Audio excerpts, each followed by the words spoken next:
ஆச்சி மசாலா. எந்த சமையலும் ருசி தேடும் ரகசியம் 20 ரூபாய். எந்த ஒரு ரியாலிட்டி ஷோவை இவங்க கிட்ட கொடுத்தாலும் அவங்களோட காமெடி சென்ஸ்னால அந்த ஷோவை பயங்கர ஹிட் ஆக்கிடுவாங்க. அப்படிப்பட்ட ஹோஸ்ட் இவங்க அப்படின்னு சொன்னால் நமக்கு கண்டிப்பாக பிரியங்கா தேஷ்பாண்டே ஞாபகம் வருவாங்க. விஜய் டிவியோட ஆங்கர்ஸ் அப்படின்னு சொன்னாலே நமக்கு மாக்காப்பா அண்ட் பிரியங்கா தேஷ்பாண்டே தான் ஞாபகம் வருவாங்க. அப்படிப்பட்ட ஒரு சூப்பர் ஹிட் காம்போ இவங்க ரெண்டு பேரும் சேர்ந்து ஹோஸ்ட் பண்ணிடுற எல்லா ஷோவும் பயங்கர ஃபன்னியாக தான் போகும். அது மட்டும் இல்லாமல் இவங்க ரெண்டு பேரும் தனித்தனியாக எந்த ஷோஸ் ஹோஸ்ட் பண்ணாலுமே அதை பயங்கர ரீச்சுக்கு கொண்டு போயிடுவாங்க. அப்படி ரீசெண்டாக பிரியங்கா தேஷ்பாண்டே தனியாக ஹோஸ்ட் பண்ணின ஒரு ஷோ தான் இப்போது திடீர்னு முடிவுக்கு வந்திருக்கு. அந்த ஷோ ரீசெண்டாக ஸ்டார்ட் பண்ணியிருந்தாலும் மக்கள் மனசில் ஒரு பெரிய இடமே பிடிச்சிருக்கு. அப்படிப்பட்ட ஒரு ஷோவை ஏன் திடீர்னு முடித்தாங்க, அது என்ன ஷோ அப்படின்னு பார்க்கணுன்னா இந்த வீடியோவை ஃபுல்லாக பாருங்கள். மார்ச் 14 அன்னைக்கு விஜய் டிவியில் புதுசாக கொண்டு வரப்பட்ட ஒரு ரியாலிட்டி ஷோ தான் ஹாப்பி வைஃப் ஹாப்பி லைஃப். இதை பிரியங்கா தான் ஸ்டார்டிங்லேருந்தே ஹோஸ்ட் பண்ணிட்டு வராங்க.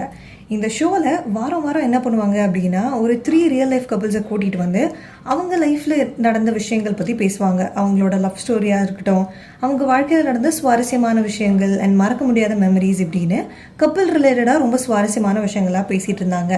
ஃபர்ஸ்ட் எபிசோட் ரிலீஸ் ஆனப்போவே இந்த ஷோ பயங்கர ஹிட். மக்கள் மனசில் பயங்கர இடம் பிடிச்சிருச்சு. ஃபேமிலியாக ஞாயிற்றுக்கிழமை அப்படின்னா உட்காந்து பார்க்கலாம் அப்படின்னு சொல்கிற அளவுக்கு பயங்கர ஹிட்டான ஒரு ஷோ தான் இது. இப்படி நல்லா ஓடிட்டு இருந்த இந்த ஷோ ரேட்டிங்லேயும் ஓரளவுக்கு டீசெண்டாக தான் போயிட்டு இருந்துச்சு. திடீர்னு இந்த ஷோ முடிவுக்கு கொண்டு வந்ததற்கு என்ன காரணம் இருக்கும் அப்படின்னு நிறைய பேர் கன்ஃபியூஸ்டாக இருக்காங்க.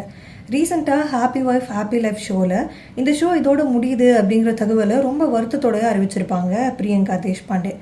வாரம் வாரம் இந்த ஷோவை அவளோட பார்த்துட்டு இருந்த ரசிகர்கள் பிரியங்காவோட இந்த அறிவிப்பு அவங்களுக்கு ஒரு பேரதிர்ச்சியாக தான் இருந்திருக்கு. இவ்வளோ நல்லா போயிட்டுருக்க ஒரு ஷோவை ஏன் திடீர்னு நிறுத்துனீங்க அப்படின்னு ரசிகர்கள் எல்லாம் பயங்கரமான குழப்பத்திலையும் வருத்தத்திலையும் இருக்காங்க. பிரியங்கா தேஷ்பாண்டே இப்படி ஒரு விஷயத்தை அனௌன்ஸ் பண்ணதுலேருந்தே சோஷியல் மீடியாவில் அந்த ஷோவோட ரசிகர்கள் அவங்களோட ஆதங்கத்தை தெரிவிச்சிட்டு வராங்க கமெண்ட் செக்ஷன் வழியாக. வீக்கெண்ட் வந்துச்சுனாலே மன அழுத்தத்தை குறைக்கணும் அப்படிங்கிறதுக்காக ஃபேமிலியாக உட்காந்து பார்க்கக்கூடிய ஒரு நல்ல ஷோ, இதை தயவு செஞ்சு முடிச்சிடாதீங்க அப்படின்னும் இந்த ஷோக்கு இன்னும் நிறைய வாய்ப்புகள் இருக்குது, ஏன் விஜய் டிவி இவ்வளோ அவசரப்பட்டு முடித்தாங்க அப்படின்னும் அவங்களோட கேள்விகளை அடிக்கிட்டே வராங்க. பொதுவாக ஒரு நிகழ்ச்சி நல்லா மக்கள்கிட்ட ரீச் ஆகலை அப்படின்னா அந்த ஷோவை முடிப்பாங்க. ஆனால் மக்கள்கிட்ட பயங்கர ரீச்சில் இருக்க ஒரு ஷோவை திடீர்னு ஏன் முடித்தாங்க அப்படிங்கிறத தான் யாராலையுமே ஏற்றுக்க முடியல.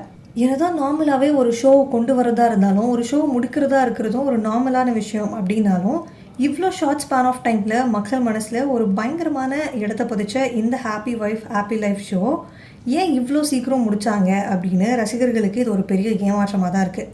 பிரியங்காவோட இந்த அறிவிப்பை பற்றியும் இந்த ஷோ திடீர்னு முடித்ததை பற்றியும் உங்களோட கருத்து என்ன அப்படிங்கிறத கமெண்ட் செக்ஷனில் மறக்காமல் சொல்லிட்டு போங்க.